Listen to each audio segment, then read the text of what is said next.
ایک صحابی جن کا نام حضرت مصعب بن عمیر ہے، جیسے یہ جو صحابی تھے یہ بڑے ہی پیارے کپڑے پہنتے تھے، اچھا لباس پہنتے تھے، اور ایک مرتبہ یہ رسول اکرم صلی اللہ علیہ وآلہ وسلم کے پاس حاضر ہوئے اور کہنے لگے اللہ کے رسول میں کلمہ پڑھنا چاہتا ہوں۔ تو اللہ کے رسول نے فرمایا کہ آپ بڑے گھرانے سے ہیں، یہ راستہ جو آپ اختیار کرنے لگے ہیں یہ بڑا مشکل ہے، کیونکہ یہ مشہور تھے اچھا لباس پہننے میں، خوبصورت کھانے میں، شان و شوکت کے ساتھ جینے میں۔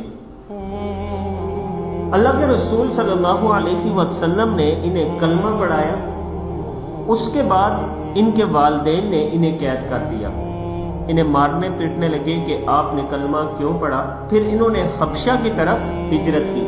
ہجرت کہتے ہیں اپنے شہر کو چھوڑ کر، جیسے یہاں سے ہم دوسری جگہ چلے جائیں کسی دوسرے شہر میں، تو انہوں نے ہجرت کی۔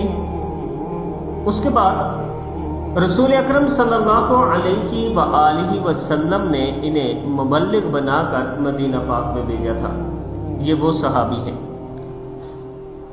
یہ صحابی اسلام لانے سے پہلے شان و شوکت کے ساتھ جی رہے تھے، جب اسلام لایا تو سب کچھ اسلام پر قربان کر دیا، اور احد کے میدان میں یہ شہید ہوئے، اور کہتے ہیں کہ ان کو جو کفن دیا گیا اس کا کپڑا بھی پورا نہیں تھا۔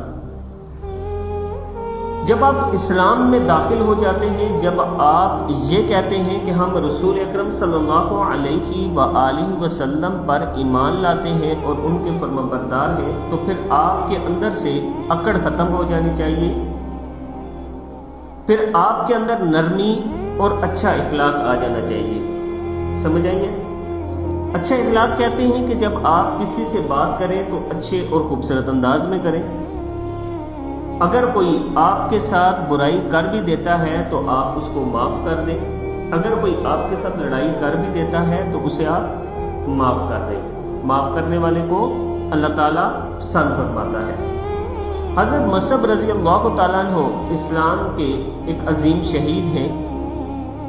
صحابہ کرام رضی اللہ تعالیٰ عنہ نے اسلام کے لیے اور رسول اللہ صلی اللہ علیہ وآلہ وسلم کے لیے بہت سی قربانیاں دی ہیں۔ اگر آپ اسلام کا مطالعہ کریں، تاریخ اسلام پڑھیں، تو آپ کو پتہ چلے گا کہ کن کن مشکلات سے گزر کر انہوں نے کلمے پر پہرا دیا ہے، اسلام کی باڈروں پر پہرا دیا ہے، اور یہ اسلام ہم تک پہنچایا ہے۔ چاہے صحابہ کرام ہوں یا اہل بیت ہوں، ہمارے لیے سب عظیم ہیں۔